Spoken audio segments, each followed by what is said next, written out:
She doesn't want equality. She wants to conquer. Not through war, not through law, but through the oldest, bloodiest form of power, seduction. And he doesn't want to lead. He wants to worship, to crawl, to offer his spine like a throne. This is the unspeakable truth. Female power thrives not by imitating male dominance, but by dissolving it, erotically, psychologically, spiritually. The moment she's desired, she rules. The moment he desires, he kneels. Every era that celebrates feminine empowerment also quietly produces a generation of submissive, impotent, guilt-soaked men. Coincidence? Number. It's a power exchange. One ascends as the other collapses. And Nietzsche saw it coming. Everything about woman has a solution, and it's called pregnancy. In one line, he unmasked the biological trap, the fatal myth of romantic innocence. Behind every soft whisper of love lies a strategy. Behind every nice guy lies a man unconsciously begging to be humiliated. Female power is not kindness. It is domination disguised as affection. And masculine weakness? It's not failure. It's complicity. No one wants to say it, but here it is. Women don't want to be loved. They want to be worshipped. And modern men? They don't want to be strong. They want to be owned. Pick a side. Because this war has already begun. Why does this matter? Because we're living in a lie. A civilizational costume party where men pretend to be allies and women pretend to be victims, while both silently manipulate each other through desire, guilt, and silent war. And no one wants to say it because the moment you expose it, you destroy the romantic illusion that modern relationships depend on. But Nietzsche never cared for illusions. He understood that beneath every gesture of kindness lies a hunger for power, that no one, man or woman, acts out of love. They act to possess, to conquer, or to not be left behind. So here's the truth. Female power today is not political, not intellectual. It's erotic. It weaponizes attention. It feeds on validation. It breeds control through aesthetic superiority. And the weaker modern men become, the more they submit. Not physically, but emotionally, spiritually, existentially. They become safe. They become feminist. They become compliant. Nietzsche's contempt wasn't aimed at women. It was aimed at men who willingly surrender the will to power and disguise it as virtue. You see it everywhere. The man who says, "I respect women," while secretly craving the humiliation of being ignored. The man who says, "I believe in equality," while secretly obsessed with women who degrade him. This is not evolution. It's erosion. And it won't stop until someone finally has the nerve to say what Nietzsche screamed through every line. Modern love is not partnership. It's performance. And in that theater, weak men play the fool. Strong women play the god. Still want to believe this is about equality? Then you're not ready for what's coming next. Her name was Mia. She was 24. Stunning. Ruthless. The kind of woman who didn't just enter a room. She rearranged its gravity. Men orbited her. She didn't need to speak. A glance was enough to ignite fantasies, spark submission. Then there was Jared, 31. Book smart, emotionally fluent. The kind of man raised to believe that being respectful earns you love. He brought flowers on the first date, asked about her childhood, cared, listened. And Mia? She smiled. She slept with him. Then she vanished. Days turned into weeks, he texted. She replied with emojis. He sent a voice message. She liked it, said nothing. He asked if she wanted to meet again. No answer. 3 weeks later, she posted a photo. Her legs in a man's lap, champagne in hand, captioned, "I like my men a little dangerous." Jared saw it. Replayed their night in his mind like it meant something. Wrote her a long message about emotional safety. She never replied. This isn't rare. It's the norm. Modern men like Jared are emotionally equipped for a version of womanhood that no longer exists. They want connection in a marketplace of domination. They want romance in a battlefield. Mia never lied. Jared misunderstood the game. She didn't want a partner. She wanted a mirror.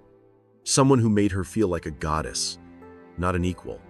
And Nietzsche would say, of all the arts, the art of ruling over men is the one women learn first.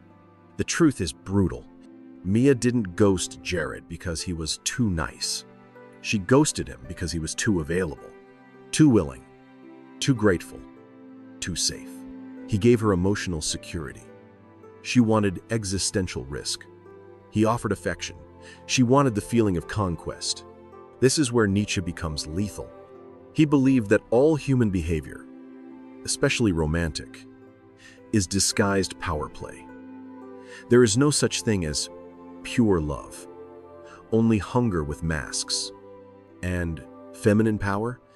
It thrives in the subtle tyranny of being wanted more than you want back. It doesn't need to dominate. It only needs to be unattainable. Look closer.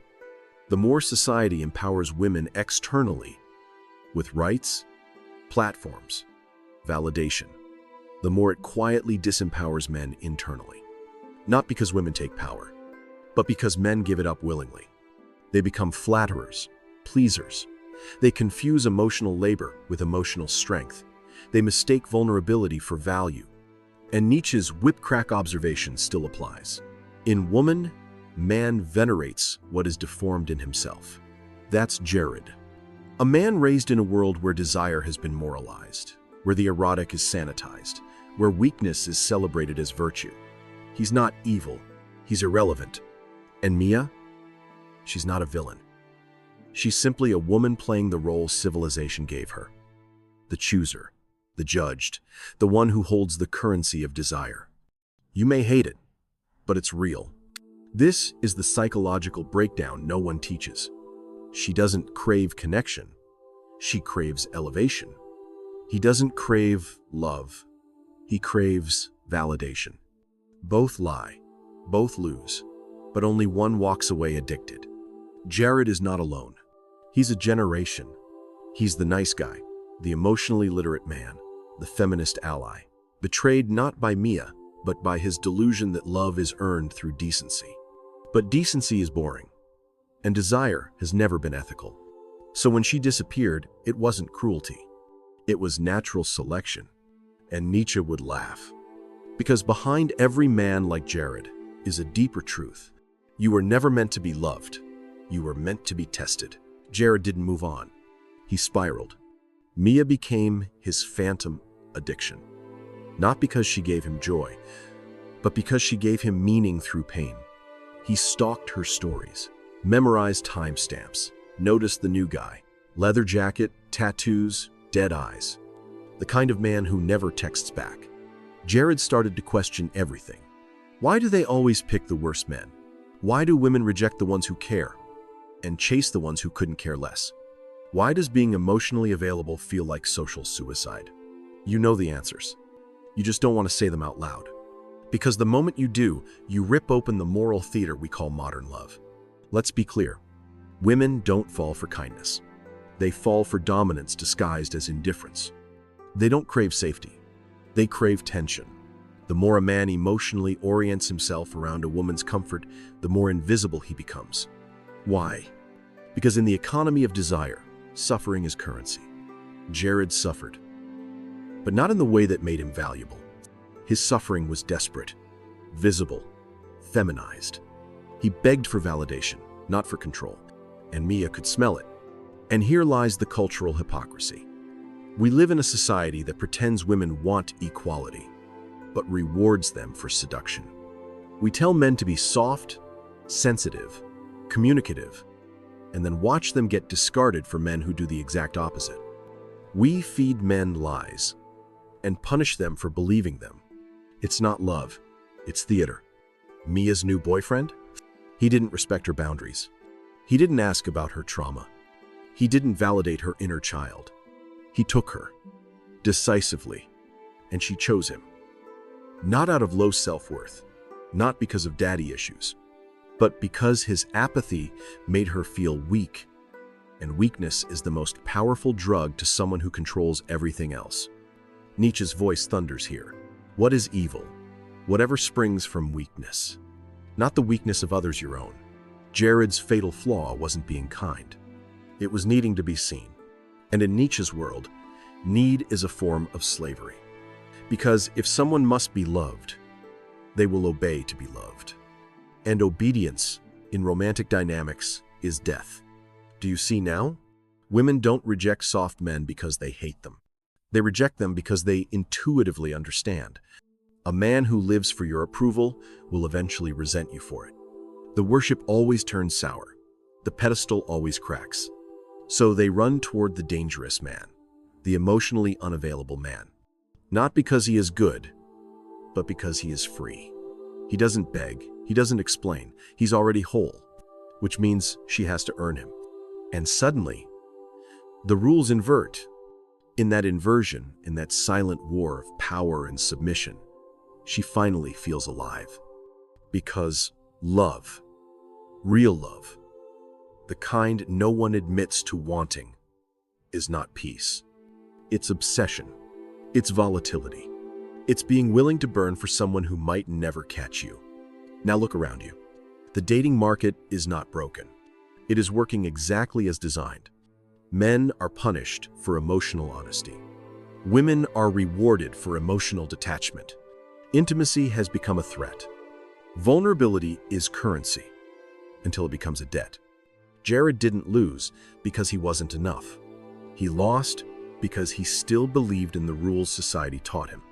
That if you're kind, respectful, emotionally open, someone will love you. But no one wants to be loved correctly. They want to be loved intensely. And intensity comes from fear, risk, the possibility of pain.